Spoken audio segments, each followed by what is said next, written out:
Today, in the Lori Vallow Daybell trial, Chad and Tammy Daybell's neighbors took the stand. Local News 8's Kaylee Galaviz gives us details on what they shared about the events surrounding Tammy's death.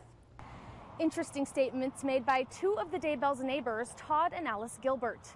The Gilberts testified that Tammy was healthy, but her and Chad were becoming distant leading up to her death. The Gilberts visited the Daybell's home in the morning Tammy died on October 19, 2019. In separate testimonies, they both described Chad as emotionless. Todd saying, quote, "He seemed like he was businesslike, more so than someone who just lost his wife." Tammy's funeral was just 3 days after her death.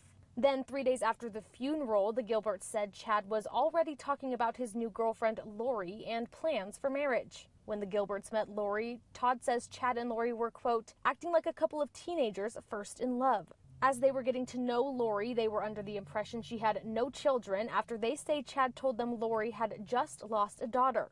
Later, when the Gilberts heard Lori's children were missing, they tried to ask Chad about it. Alice says the way Chad was talking about Tylee, she knew something was wrong. She said, quote, "He used the past tense." In his testimony, Todd mentioned reading Chad's books and listening to a podcast Lori was on. The podcast was the first piece of evidence presented by the defense in the trial so far. This is when Lori perked up and appeared to be listening. In the podcast, Lori was talking about her faith and experiences in the temple. Reporting in Madison County, I'm Kaylee Galaviz. You can find more coverage on the trial on our website, localnews8.com.